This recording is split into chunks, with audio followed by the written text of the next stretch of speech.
प्रिय विद्यार्थियों, आज हम मैक्स वेबर द्वारा बताए गए सामाजिक क्रिया के प्रकारों को समझने का प्रयास करेंगे। इससे पूर्व की कक्षा में हमने यह जानने का प्रयास किया था कि मैक्स वेबर सामाजिक क्रिया किसको मानते हैं। अब हम मैक्स वेबर के द्वारा क्रिया के जो प्रमुख 4 प्रकार बताए गए हैं उनको समझने का प्रयास करेंगे। देखिए, मैक्स वेबर ने कुछ आधारों पर क्रिया को 4 भागों में बांटा है। सबसे पहले वह तार्किक क्रिया यानी रैशनल एक्शन की बात करते हैं। वह कहते हैं कि कुछ क्रियाओं को हम तार्किक क्रिया मान सकते हैं। इसके लिए वह कहते हैं कि ऐसी क्रिया में लक्ष्य और साधन दोनों का ही ध्यान रखा जाता है। यानी कोई क्रिया तार्किक क्रिया है तो उसका मतलब ये है कि ऐसी क्रिया को कर्ता चुनते समय कुछ निश्चित लक्ष्य लेकर ऐसी क्रियाओं को चुनता है। साथ ही साथ उस लक्ष्य को पाने के लिए जो साधन है वह उपलब्ध है अथवा नहीं है उसको भी वह ध्यान रखता है। तो कहने का तात्पर्य ये है कि ऐसी क्रिया लक्ष्य और साधन दोनों को ही ध्यान में रखकर चुनी जाती है। ये क्रिया योजनाबद्ध तरीके से की जाती है जिसमें कर्ता बनाई हुई योजना के आधार पर क्रिया के आधार पर सफलता पाना चाहता है। जैसे किसी व्यापारी, दुकानदार, फैक्ट्री मालिक इत्यादि के द्वारा अपना व्यापार व्यवसाय करना, उसे हम इस क्रिया के अंतर्गत रख सकते हैं। जैसे मान लीजिए कोई इंजीनियर है, वो पुल बना रहा है, उसे इस क्रिया या कुछ भी और चीज़ का निर्माण कर रहा है तो उसको भी हम इस क्रिया के अंतर्गत रख सकते हैं। हम आपका ही उदाहरण ले सकते हैं।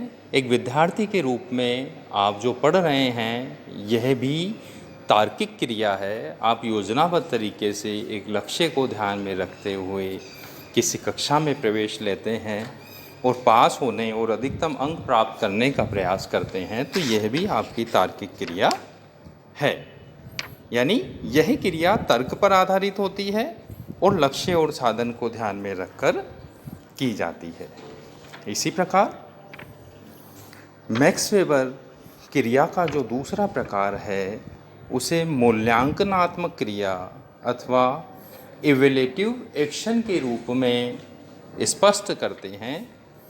उनका मानना है कि कुछ क्रियाएं तर्क पर आधारित नहीं होती है। यानी ऐसी जो मूल्यांकनात्मक क्रिया है इसका तर्क पर आधारित होना आवश्यक नहीं है।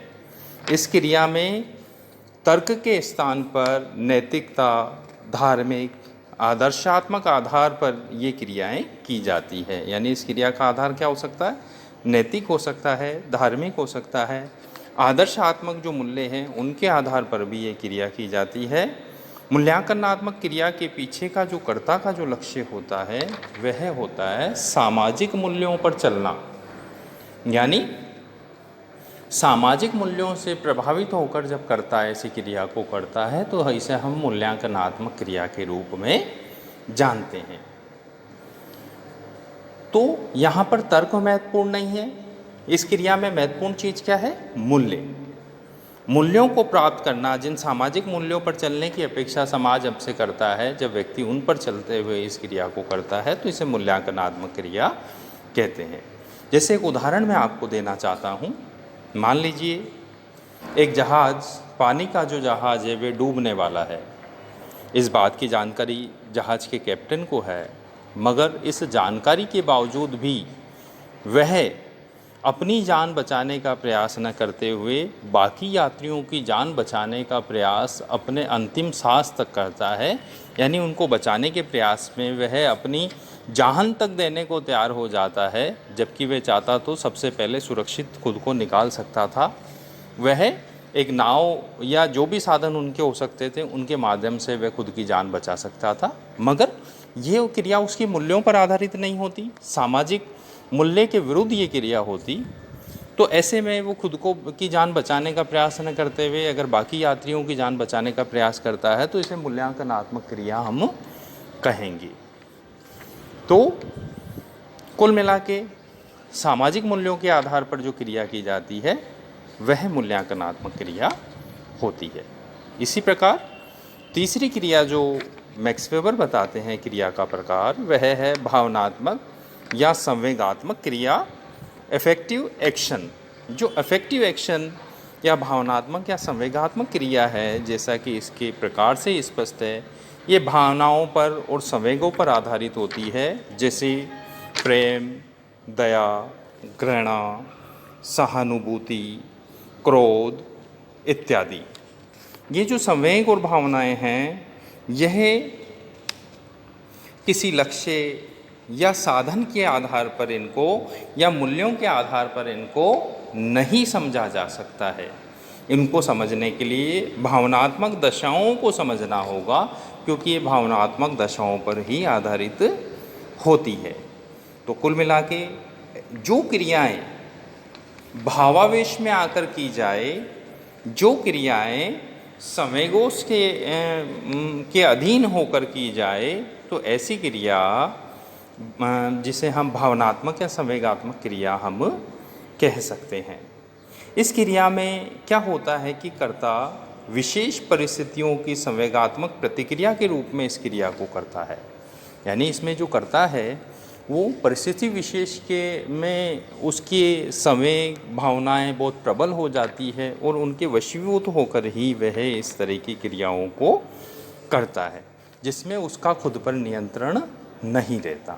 जैसे मान लीजिए क्रोध में आकर किसी को नुकसान पहुंचा देना, आत्महत्या कर लेना, या एक बहुत छोटा सा उदाहरण मैं आपको दूं कि मान लीजिए बार बार जिद करने पर माता अपने बच्चे को अगर पीट देती है, तो वो तार्किक क्रिया भी नहीं है, वो उस मूल्यांकनात्मक यानी उस जिससे कहना चाहिए मूल्यों के आधार पर भी हम उसको नहीं समझ सकते, वो उस तात्कालिक भावनाओं और संवेगों पर आधारित होती है। इरिटेशन जैसे उस चीज़ पर हो सकती है जिसके पीछे कोई तर्क नहीं होता।